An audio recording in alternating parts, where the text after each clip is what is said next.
Tem problema. Então, como eu estava falando, a gente vai passar por esses tópicos.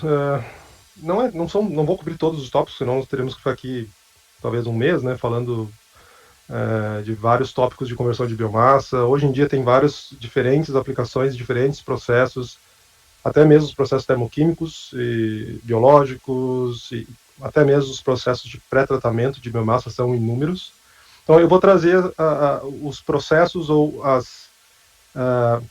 os projetos que eu tive contato, que eu tive experiência, e vou dividir um pouquinho com vocês o que eu tenho feito até o momento. Então vai começar, vocês vão ver que vai começar lá de uma fermentação em estado sólido que eu fiz no mestrado, vai passar por secagem e extração supercrítica, que podem ser considerados pré-tratamento de biomassa também. E aí nós vamos migrar para os biocombustíveis de maneira mais consolidada, onde eu fiz o meu primeiro postdoc na USP, em parceria com a Unicamp e também com a Agência Internacional de Energia, onde eu ajudei a liderar duas tasks, né, a Task 39, que é de biocombustíveis líquidos, e a Task 45, que é, eu não me lembro o nome agora, mas elas são do programa de bioenergia da EA. Depois eu migrei para a Suíça, onde eu fui para o PSI fazer pesquisa em, eu não sei, liquefação hidrotérmica, talvez, em português. Vocês me desculpem, mas eu tô desaprendendo a falar português, é incrível. Mas a ideia era fazer a transformação de um subproduto em alguma coisa, em um biocrude ou até mesmo num biogás depois de um processo catalítico.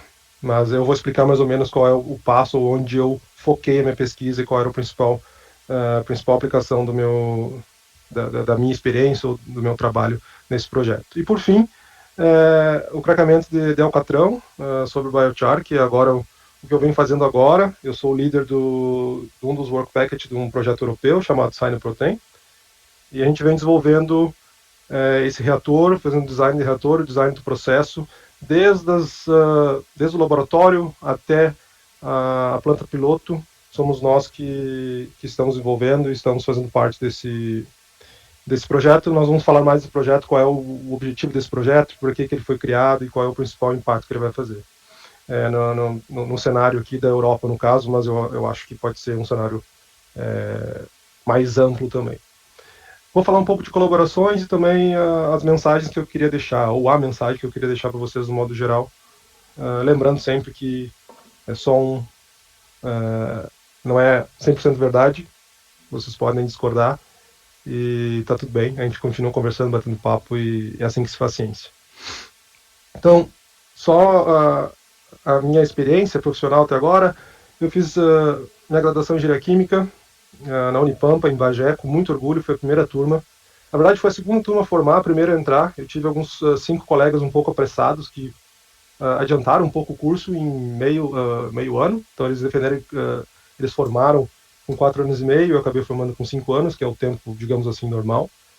Mas muito orgulho de ser a primeira turma. Comecei desbravando mato praticamente, porque a Unipampa foi assim, foi feita pau e ferro, com muita dificuldade, mas com muito conhecimento, muitos professores capacitados, novos, com sangue no olho para passar o conhecimento, dar a base e formar profissionais de qualidade, que eu acredito estão fazendo isso até hoje. Então, passei pela Universidade Federal de Santa Maria, minha terra natal, onde eu fiz mestrado em engenharia de processos, onde eu trabalhei com fermentação de estado sólido. Então, decidi migrar para São Paulo e fazer doutorado num centro de excelência no Brasil, né, Conceito 7, o Departamento de Engenharia Química, né, o Programa de Pós-Graduação em Engenharia Química da Universidade Federal de São Carlos, onde eu trabalhei no Centro de Secagem, fundado pelo professor José Teixeira Freire, um ícone do sistema particulares do Brasil e, quiçá, do mundo, onde eu adquiri muita experiência em relação à transferência de calor de massa, em relação a partículas, empacotamento, partículas com baixa esfericidade, esse contato entre fluido, sólido. Então, assim, foram 4 anos de muito aprendizado e de muita construção profissional, mas também pessoal. Foram anos muito, muito legais. Depois como vocês podem ver, eu migro bastante, né? Então, estou sempre buscando algo melhor ou algo que possa me trazer mais evolução ou coisas novas. Depois do doutorado eu migrei para a Unicamp, onde eu fui pesquisador visitante por 3 anos. E eu acumulei meu papel de pesquisador visitante com uma bolsa de pós-doc na FAPESP, né, no BioEM da FAPESP, onde eu trabalhei em colaboração com a Agência Internacional de Energia, como eu falei. Então surgiu, por último, né, antepenúltimo, digamos assim, a possibilidade de fazer pós-doc no PSI. A minha esposa, na verdade, recebeu uma proposta. Ela também fazia pós-doc na Unicamp, então ela recebeu a proposta para ir para a Suíça. Nós acabamos indo, eu também encontrei uma vaga no PSI. Nós dois fomos para a Suíça, vivemos lá por 2 anos e meio. Eu fiz 1 ano e alguma coisa de pós-doc lá, ela fez 2 anos e alguma coisa. E depois disso, meu contrato estava acabando. Eu agora estou na Sintef como pesquisador. E aqui pretendo ficar por um tempo, porque eu estou cansado de mudar, para ser sincero com vocês. Então, como vocês podem ver, eu sempre procuro olhar para cima. Então, sempre escalando, procurando um desafio diferente, um país diferente, mas sempre tentando achar alguma coisa diferente, achar alguma coisa que me motive, que me incentive. Porque no Brasil eu tive várias oportunidades de ser professor, por exemplo. Eu tentei, fui professor em 3 diferentes universidades, vi que não era para mim, eu não tenho esse tato para ser professor.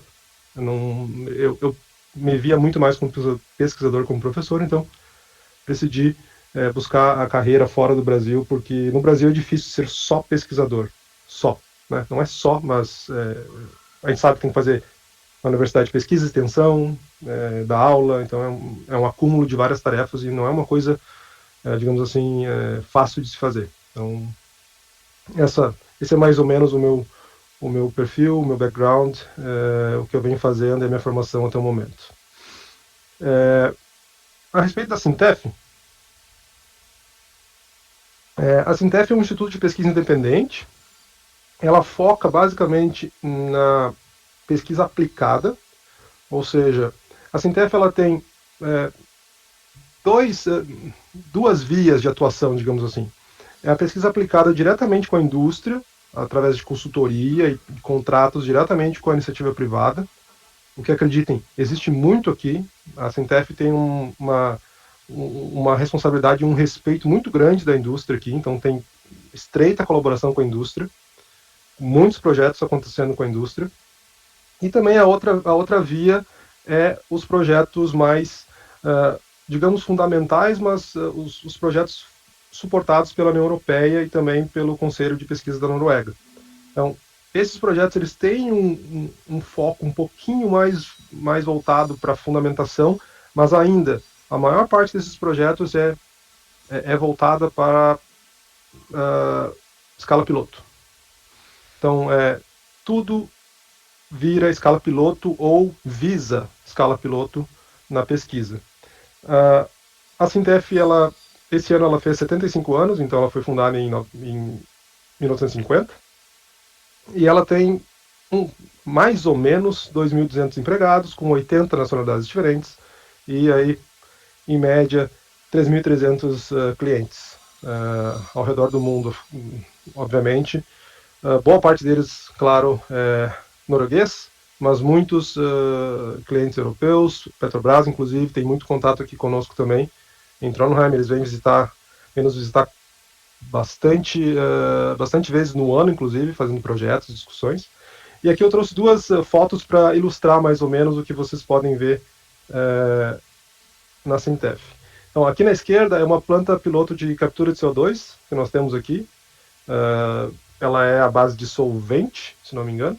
É uma planta gigantesca, vários clientes, várias empresas do mundo inteiro vêm fazer pesquisa aqui conosco e usar nossas instalações para testar diferentes solventes ou diferentes processos, materiais e assim por diante.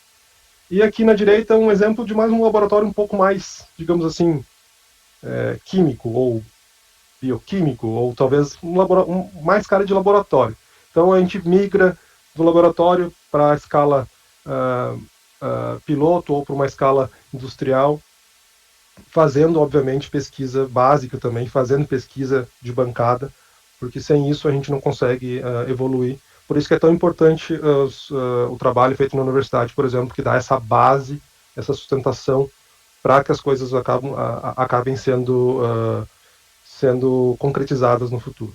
A visão da Sintef é tecnologia para uma sociedade melhor. É isso que a Sintef visa.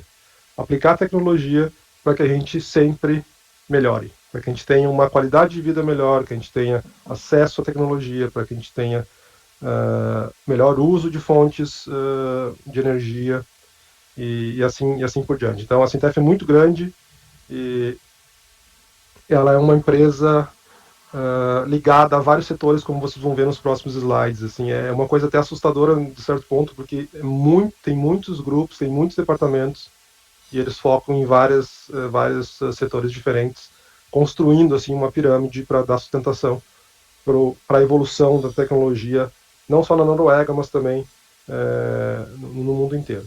Então, na Sintef nós somos basicamente 71% pesquisadores, então 7 de 10 empregados são cientistas, só para você ter uma noção. Então, mais da metade são doutores. Tem alguns que estão na transição de mestrado para doutorado, porque na Sintef tu pode ser contratado só como mestre. E aí é muito engraçado porque não depende se tu está concorrendo com um doutor ou não, depende da tua capacidade para um determinado projeto, porque na Sintef eles contratam de acordo com a tua capacidade ou com a tua experiência em determinado projeto.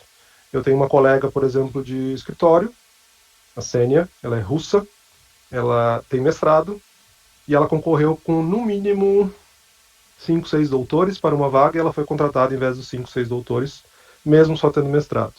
Mas na época, ela tinha as atribuições perfeitas para aquela vaga, e não é porque a pessoa tem doutorado que ela quer dizer que ela é melhor ou mais capacitada que uma que ainda não tem. Então, eles têm esse entendimento muito claro aqui, e eles não contratam só pelo currículo, eles contratam também pelo que a pessoa tem de experiência real, de fato. Eu acho bem interessante, bem justo, assim, de uma certa forma.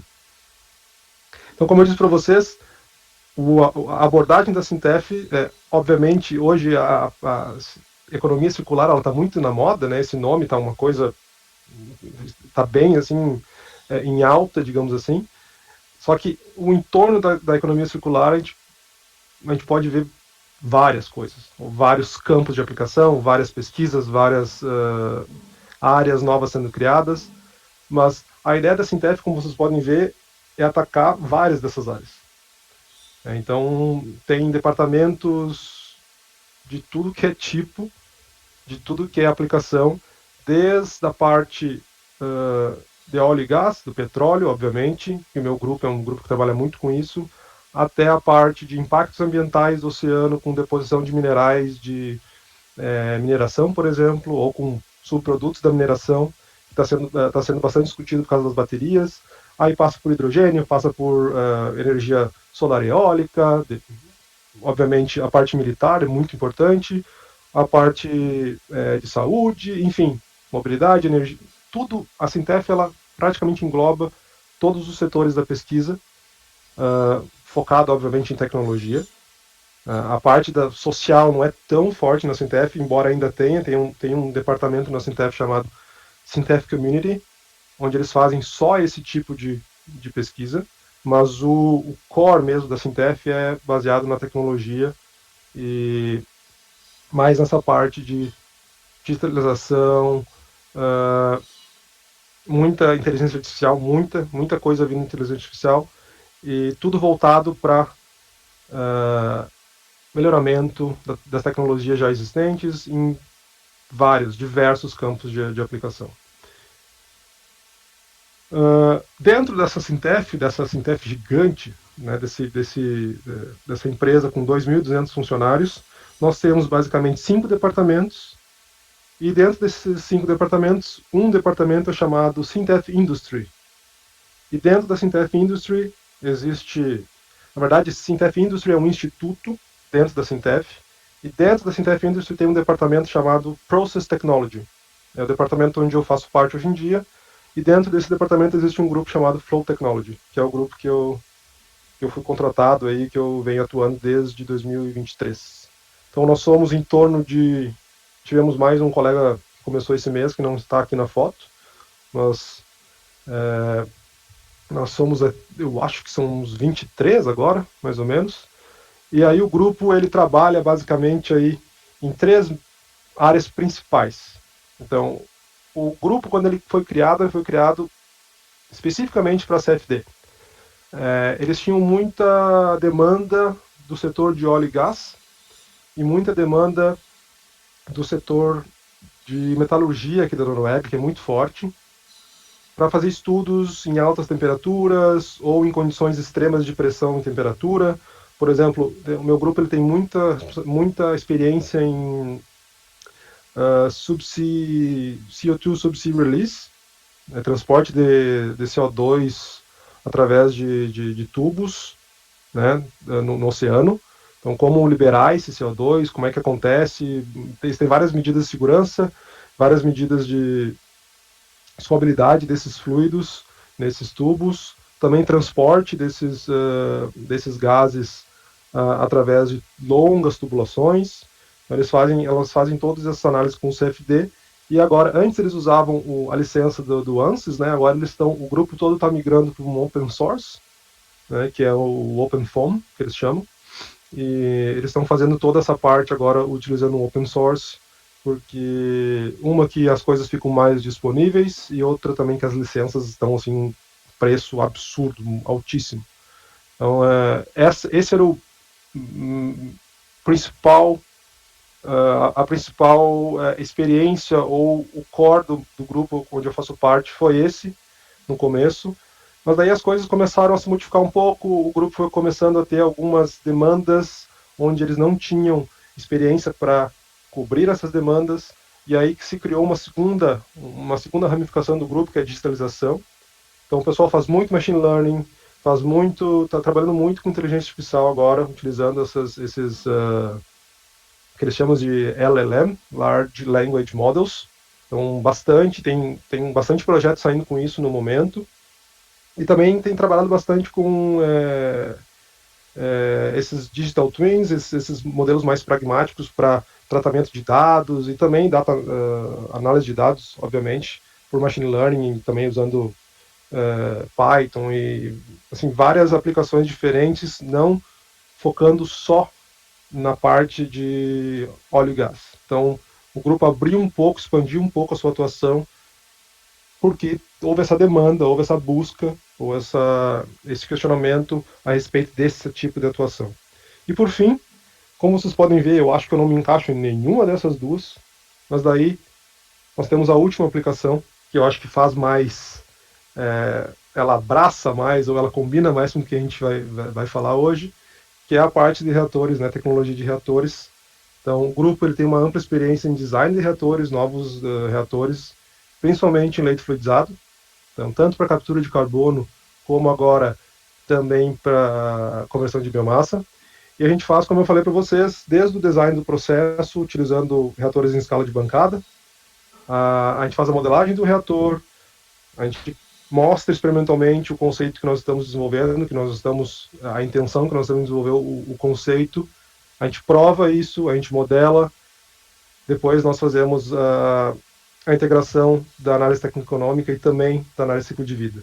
Então, eu tenho experiência tanto no experimental quanto no design de processos através de modelagem. Né? Eu tenho experiência com Aspen e agora o DW5, como eu vou apresentar para vocês mais para frente. E eu também tenho experiência com análise econômica e LCA, que foram coisas que eu tive contato, né? Foram áreas que eu tive contato durante a minha formação e durante os pós-docs que eu fiz, tanto no Brasil quanto na Suíça. E foi muito engraçado quando eu apliquei para essa vaga. Eu vi os tópicos descritos, né, na descrição da vaga, e eu ia só ticando assim, eu acho que eu consigo entrar nessa vaga, porque só ia dando check em todos os tópicos que pediam. Parece que a vaga tinha sido escrita para mim, porque eu tinha experiência em exatamente tudo que eles pediam, inclusive nos aqueles não mandatórios, mas desejáveis. Então eu realmente parecia que a vaga tinha sido escrita para mim, foi muito engraçado. Na época eu não conhecia a Sintef, não sabia nada sobre a Sintef e acabei vindo aqui. Então, essa é uma mensagem que eu deixo sempre, porque às vezes é só a hora certa, no lugar certo, e as coisas acontecem. Então, sei que quando a gente está no doutorado, por exemplo, mestrado, a gente fica um pouco ansioso com relação a o que vai ser no futuro, vou achar alguma coisa para fazer, não vou. Acaba que as coisas elas se resolvem. É só ter calma. Fácil agora falar que eu já passei, né? Mas é, isso é assim para todo mundo. Vamos entrar agora na parte interessante da coisa. Eu vou começar mostrando para vocês o meu primeiro artigo que eu publiquei, que foi o resultado do meu mestrado, onde eu estudei o aumento de escala da fermentação em estado sólido utilizando resíduos da indústria do arroz. Então, eu usei farelo de arroz e casca misturados para fazer produção de etanol de segunda geração, partindo de um becker de 500 ml até chegar num reator de, eu acho que o reator tinha acho que era 1 litro, 2, uma coisa assim. Então, era dobrar a escala, basicamente. Então, esse foi o meu primeiro contato, minha primeira pesquisa relacionada a biocombustíveis. E junto, em paralelo com essa pesquisa, eu sempre fiz outras coisas. Então eu orientava, engraçado, eu orientava um aluno de doutorado no mestrado, vocês acreditam? Mas aconteceu. Infelizmente aconteceu isso. E eu fazia a pesquisa, a parte experimental ele era professor já, esse colega. Eu ajudava ele na parte experimental, então mais ou menos orientava ele no laboratório quando ele vinha, porque ele não tinha muito trato com o laboratório, estava sempre correndo. E ele fez praticamente a mesma coisa que eu fiz, só que ele usou a fermentação submersa, que é uma fermentação um pouco mais, digamos assim, bem mais madura em termos de aplicação industrial, né? Até porque hoje o etanol é produzido por esse tipo de fermentação e a fermentação sólida é muito ainda incipiente, ainda não está bem desenvolvida para que ela chegue num estágio de maturação e seja utilizada na indústria. Embora ainda tenha muita pesquisa sendo feita a respeito disso. Então, aqui só para vocês terem um cheiro assim, de como as coisas acontecem, a gente trabalhou muito nessa parte de design de experimentos, para reduzir o número de experimentos, ter algum ponto ótimo de operação dentro do próprio limite do processo. Né? Sempre quando a gente usa isso, a gente tem que ter muito cuidado, porque às vezes a gente fala, esse é o ponto ótimo. Né? Ponto ótimo dentro de um conjunto de resultados. Pode sair dizendo que é o ponto ótimo, porque senão o cara lá na China vai testar e vai ser diferente, e aí vai dizer que já não é mais, e aí era uma discussão muito grande. Mas assim, é só para trazer esse tipo de ferramenta como uma base. Esse tipo de ferramenta de otimização tem que ser uma base e não o resultado final. Então, através dessa base, nós chegamos a alguns pontos onde eles eram mais interessantes, onde eles resultavam em resultados mais interessantes ou melhores, digamos assim. E aí nós fizemos algumas cinéticas de produção de etanol e consumo de etanol através do tempo, para ver como é que era o consumo ou como é que era a produção desse etanol ao longo do processo, e o consumo de açúcar também ao longo desse processo. Como vocês podem ver, eles mais ou menos se espelham, né? Então tem um pico de glicose no meio, essa glicose ela começa a ser consumida, teoricamente, né? Consequentemente, o etanol ele começa a aumentar sua concentração no meio até um certo limite, e depois ele acaba caindo, porque a partir de um certo tempo as leveduras ou os micro-organismos eles começam a se envenenar com aquele próprio etanol, dependendo da concentração de etanol que se tem no meio, e acaba tendo uma mortandade, digamos assim, elas acabam sendo menos produtivas ao final do processo. Uma coisa que eu vi aqui, que me deixou intrigado, foi, eu tenho um leite empacotado, cheio de sólido, com água, com umidade, e aí eu não tenho ar, não tenho fluido escoando, mas eu tenho que aquecer isso. Como é que a transferência de calor e massa nesse meio? Como é que isso se dá? Como é que isso acontece? Eu ficava... Seria interessante estudar isso.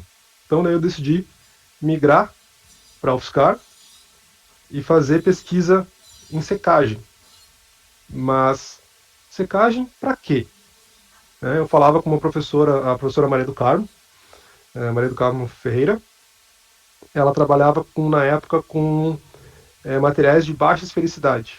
Um desses materiais eram folhas de árvores mesmo. Né? Folhas são partículas planas, O empacotamento dessas folhas é terrível. Não existe empacotamento, na verdade, porque é totalmente heterogêneo. Então a secagem dessas folhas é muito heterogênea. Ela é extremamente difícil em termos de homogeneidade, porque a folha encolhe, ela se torce, ela é muito leve. Então não é qualquer leito ou qualquer processo que pode tratar ou processar esse tipo de material.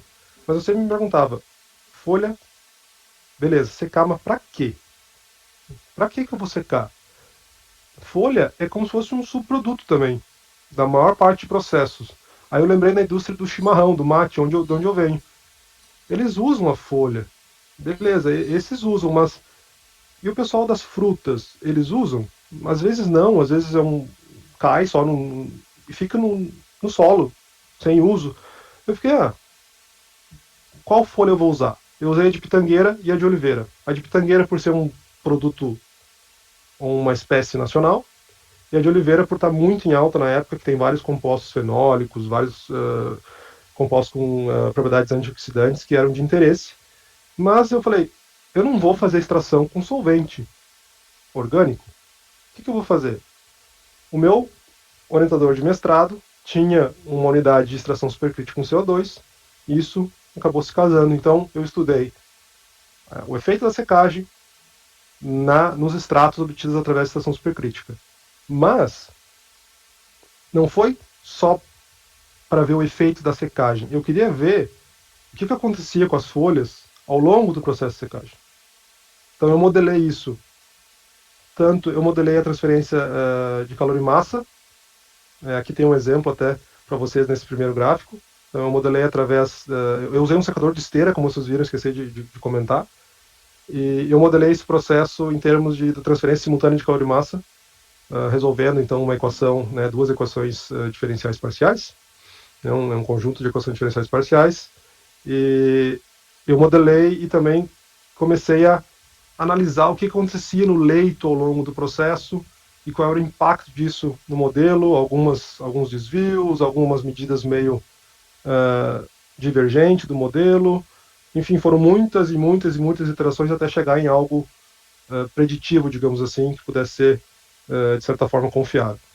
Só que ao mesmo tempo eu me perguntava, tudo bem, eu faço esse modelo, eu consigo prever a umidade na saída, ou a umidade das folhas ao longo em diferentes temperaturas, tudo bem, mas e o impacto das condições de processo na extração supercrítica? Qual é o impacto? Então, eu também fiz esse estudo, fiz diferentes estudos cinéticos, então é uma tese inteira, obviamente que não vai ter tempo de eu falar aqui, mas só para dar uma ideia para vocês que a minha visão de processo sempre foi encaixar processos ou estudar influência de parâmetros em alguns determinados processos para obter alguma coisa de valor. Ou seja, da folha se tirava extratos, que eram extratos, muitas vezes eram ceras, ou alguns extratos, por exemplo, vitamina D, que às vezes ia fora, às vezes ninguém usa. E depois de extrair essa folha, eu também fiz o estudo para, e se eu usar essa folha para alguma coisa a mais? E se eu gasificar essa folha? Ah, mas é muito pouco. Sim, talvez é pouco, mas para um processo que já está instaurado, pegar esse material e tentar fazer uma integração energética, alguma coisa do tipo, talvez possa ser interessante. Não cheguei nesse ponto, mas sempre tive essa visão de sempre pegar o subproduto e jogar ele de volta no processo, ou tentar.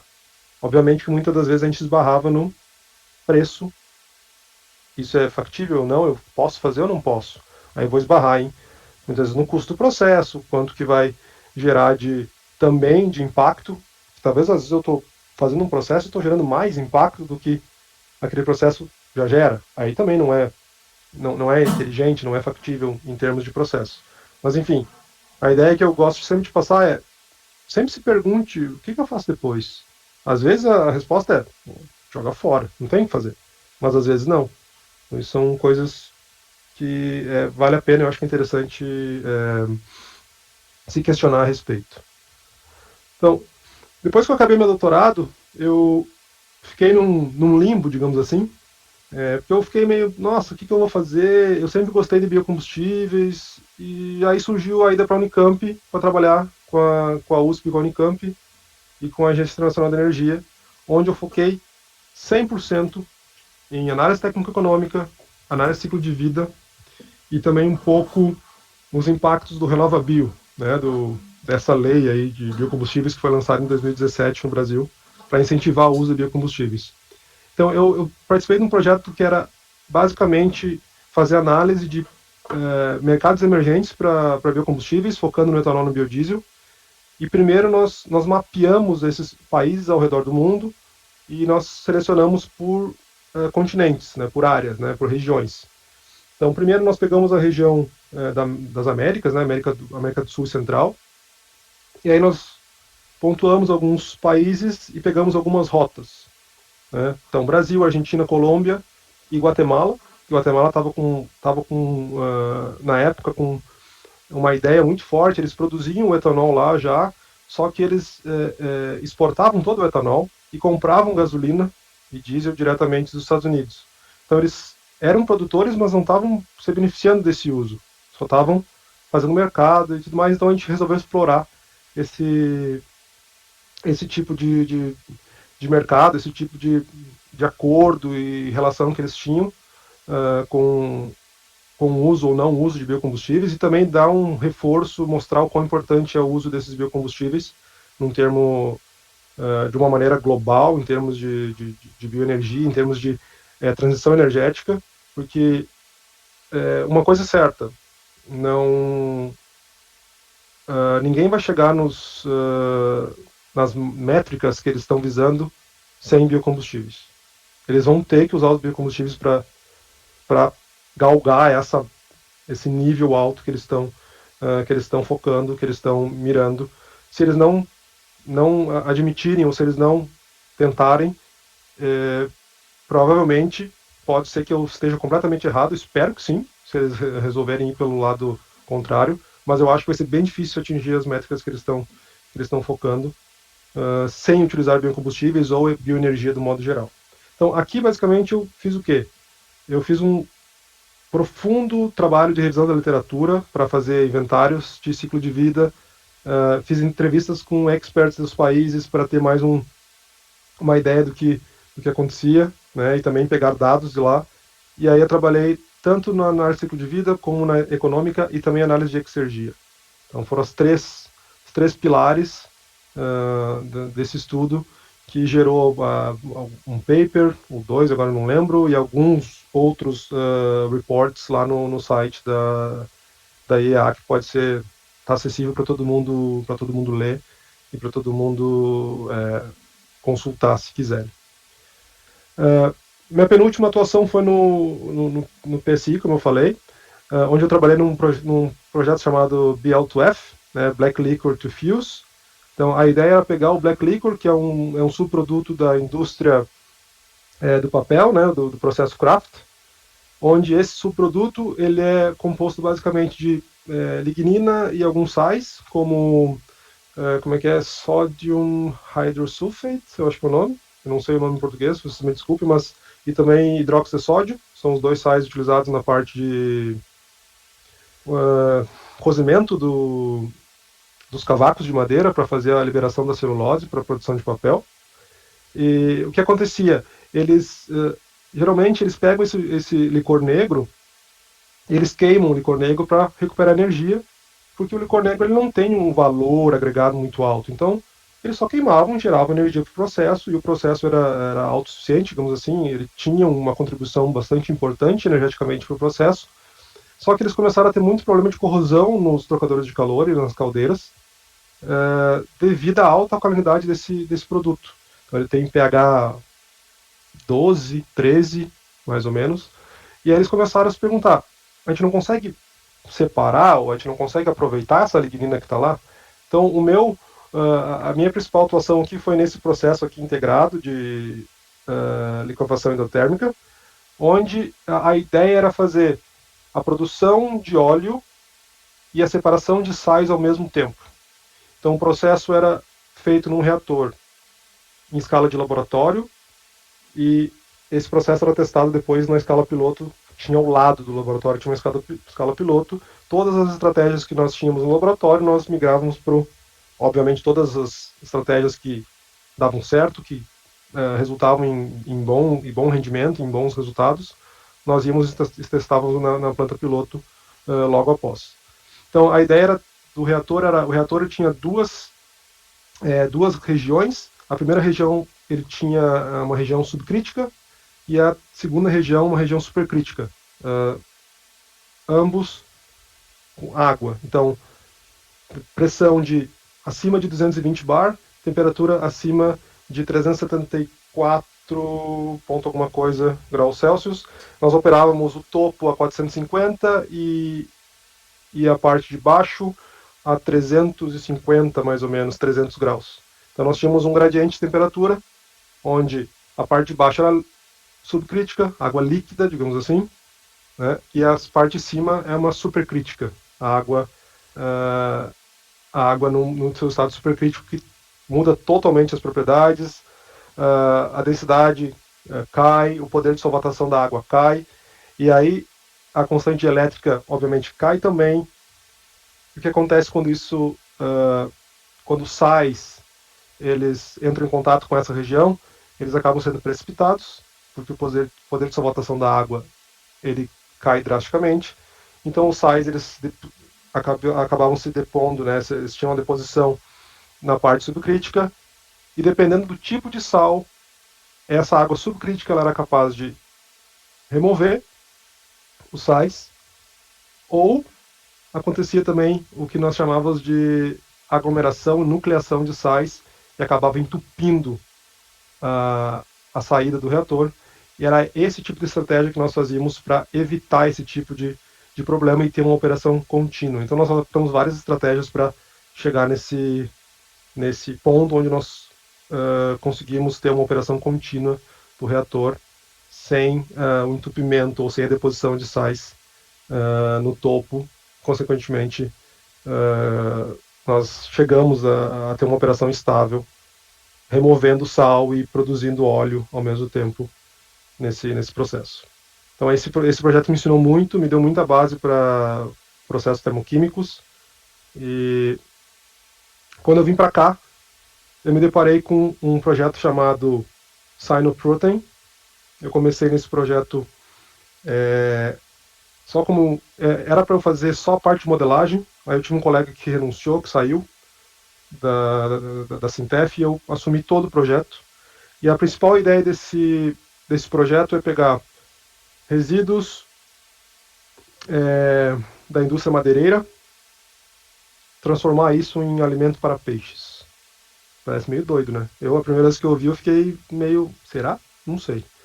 Mas assim, até então, a ideia parece interessante, mas vamos ver se ela vai virar, né? O projeto ainda está em continuação, ainda segue a todo vapor, nós seguimos trabalhando no projeto, mas basicamente, como vocês podem ver aqui no estado da arte na solução, a ideia é pegar esse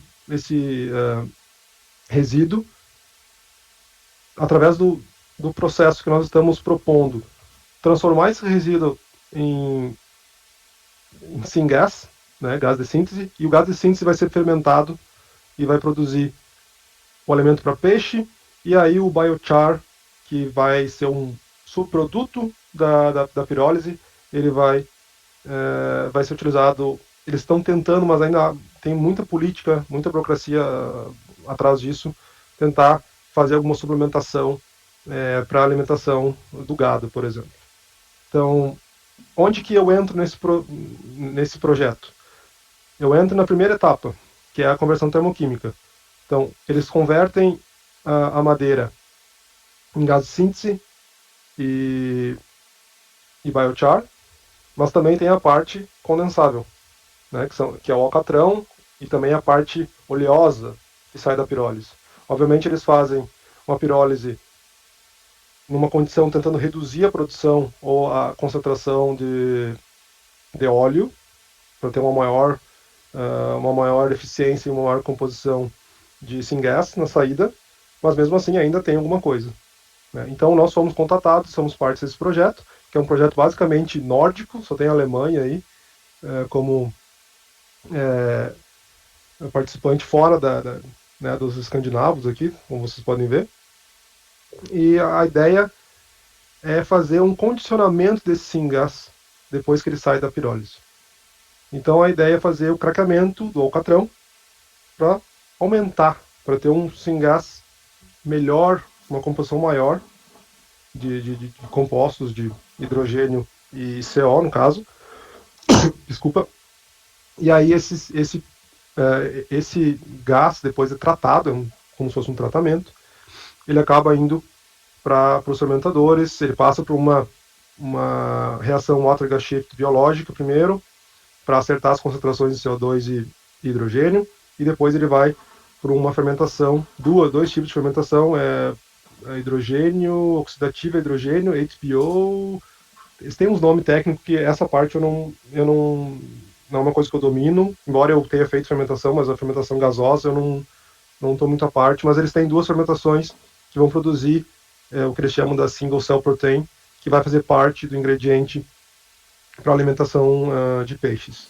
Nós vamos testar desde a etapa de conversão até a aplicação nos peixes e ver qual é o resultado desse projeto. É um projeto de 5 anos, se não me engano. Ele está na metade, nós estamos no terceiro ano, fechando o terceiro ano, então ainda tem muita coisa para ser desenvolvida nesse projeto. Então, aqui só para dar uma ideia para vocês, uma ideia do que foi feito, esse eu apresentei no Europeu de Biomassa. Então, para ter uma primeira noção do que nós fizemos, a gente resolveu testar a pior condição possível, para ver o quão ativo ou não ativo era o biochar que nós estávamos usando. Que esse biochar produzido na pirólise, ele vai ser tanto usado como um catalisador, quanto para alimentação tentativa de colocar na ração para o gado no futuro. Ainda está sendo muito discutido em relação a não é uma coisa limpa, digamos assim, ao ponto de ser dado para um animal, por exemplo, que nós vamos consumir depois. Então, ainda tem uma discussão bastante grande. Mas aqui é só um exemplo de aplicação. Nós decidimos fazer no laboratório um teste. Aqui é o reator que a gente está desenvolvendo. Nós estamos desenvolvendo o processo nesse reator. Um reator mais ou menos de 1,5 litro a 2 litros. E é um reator que opera tanto como leite fluidizado, quanto como leite fixo. Então nós usamos dois tipos de catalisador em pó e em pellet, e nós estamos testando o craqueamento de metano. Por quê? Porque o metano ele vai ser craqueado em carbono, o carbono vai depositar na superfície, sólido, vai bloquear os poros e vai desativar o catalisador muito rapidamente. Quando a gente tem a pirólise, a gente tem um pouco de vapor. Então esse vapor ele pode gasificar um pouco daquele carbono depositado, abrir de novo a estrutura porosa do catalisador, ou reativar o catalisador, digamos assim, e manter ele ativo por um longo prazo, um maior prazo, maior tempo de operação, por exemplo. Então, tudo isso está sendo discutido e feito. Vocês podem acompanhar no LinkedIn, tem uma página do projeto, se vocês quiserem acompanhar, fiquem à vontade. E mais coisas estão por vir, mais papers e mais coisas a respeito desse projeto estão para sair. E aqui eu só trouxe um exemplo mesmo para mostrar o que a gente vem fazendo. E como eu falei, como nosso tempo está limitado, hoje eu posso, mais para frente, a gente pode ter um outro bate-papo, mais detalhes, mais conversas e esse tipo de coisa. Aqui, como eu falei, eu só fiz uma modelagem, eu faço uma modelagem utilizando um software open source chamado DWSim, desenvolvido por um brasileiro que trabalha na Petrobras, Daniel Wagner, por isso que é DWSim, o nome do simulador. Eu estou usando esse software para fazer toda a modelagem desse processo, desde a conversão da biomassa até a produção do syngas, a parte de craqueamento do alcatrão também. E esses dados eles estão servindo de input para a parte de escalabilidade, nós estamos escalando o processo, mas primeiro, antes disso, também nós estamos fazendo a parte de LCA, que é a análise de ciclo de vida, e também a análise técnico-econômica, para ver quais são os gargalos, quais são os principais pontos que nós devemos atacar para melhorar esse processo. Ô Nicolas. Oi. Rapidinho, essas análises também de ciclo de vida e técnica econômica você também faz nesse DWSim? Não, na verdade tem, só que é na versão paga. A versão gratuita, porque tem um co-irmão do DWSim que resolveu usar a estrutura do DWSim para criar um software pago. Então eles têm algumas, como é que a gente fala? Features como LCA, emissões eles chamam, né? E a parte econômica também. O DWSim em si não. O que eu faço, eu uso outro open source, que é o OpenLCA, para fazer o LCA. E aí, obviamente, eu tenho acesso ao EcoInvent, né, a base de dados, para fazer essa análise. Deixa eu ver o que mais. Gente, em relação a colaborações, nós temos inúmeros meios de colaborar e de manter contato. Projetos da União Europeia, né, os projetos eles precisam ser aceitos para ter, por exemplo, estágio de aluno de doutorado, até de mestrado, depende muito da situação, depende muito da aplicação do projeto. Alguns projetos também do Conselho de Pesquisa da Noruega. Tem alguns, inclusive, que envolvem Brasil e Noruega, inclusive, já tem essas propostas bem estabelecidas. E também projetos do Brasil, né, visando algum período de sanduíche, ou, enfim, alguma visita, e assim por diante. Então, que eu queria deixar como mensagem que totalmente aberto para receber contato, conversas e discussões que a gente possa ter mais para frente. E fiquem bem à vontade de me contatar se vocês quiserem, não tem problema nenhum. Às vezes eu posso demorar um pouco para responder, mas eu sempre tento responder todos os meus e-mails e todas as mensagens que eu recebo. E fico à disposição de vocês. Desculpe pelo tempo, pelo corrido, mas a gente pode, acho, gastar mais uns 10, 15 minutinhos para ter um papo aí, que minha professora de norueguês é o primeiro dia de aula, ela não vai ficar brava, eu acho, né? Então, acho que ela não vai ficar brava. Então, assim, só como mensagens para casa, assim, como uma visão que eu tenho, né? Do processo, da conversão de biomassa ou de subprodutos em alguma coisa de valor agregado. A gente sempre tem que pensar, isso tem impacto ambiental? Qual? Esse impacto é significativo ou não? Às vezes, comparado com o quê? Tem sempre que ter um cenário base, porque às vezes muitas vezes a comparação não é justa. Então tem que tentar fazer uma comparação sempre justa. A segunda questão é economicamente viável? Ele se paga? Ele gera lucros? É factível? Às vezes não é. E também energeticamente falando. Essa energia gerada, ela é suficiente? Ou eu estou alimentando meu processo com essa energia e eu estou tornando ele autossuficiente? E aí eu volto, quanto custa? Qual é o impacto? Então, é um ciclo. E no final, se pergunta, o que eu estou criando para a sociedade? Estou criando qualidade de vida? Estou criando mais emprego? Estou criando mais aquele orgulho mesmo de, nossa, a gente faz isso visando o bem-estar mesmo, e obviamente o bem-estar meu também. Não estou dizendo que a gente tem que pensar só nos outros, porque o bem-estar nosso também vai acabar se refletindo no bem-estar do próximo, e isso gera uma comunidade, gera um bem-estar social maior. E eu sempre digo, o mundo ele não precisa de mais energia. Obviamente que ele precisa, isso é uma brincadeira. Ele precisa mais de exergia. Ou seja, ele precisa que a gente aproveite melhor os recursos que nós temos. Obviamente que nós vamos crescer e vamos explorar mais energia, mais recursos naturais. Mas se a gente explorar isso melhor, a gente vai ter um resultado melhor no final também. Então essa é mais ou menos a mensagem que eu sempre deixo, essa é a minha visão, né? Eu agradeço a vocês pela atenção. Vocês me desculpem se eu falei muito rápido, eu falo demais e acabo falando muita coisa, às vezes falo coisa errada também, porque eu estou pensando em inglês agora, e aí eu tenho que falar em português, tá meio... Eu achava, quando eu via meus colegas apresentando quando eles vinham do doutorado sanduíche, eu falava assim, besteira, isso não é nada. Quase que o cara falou a vida inteira em português, não vai conseguir falar. Só que aqui eu trabalho 24 horas em inglês, respondo e-mail 24 horas em inglês, às vezes dá trava o cérebro fica meio torto, assim, mas me desculpe se eu cometi alguma gafe, vocês me perdoem. Mas, enfim, obrigado e eu estou assim, à disposição.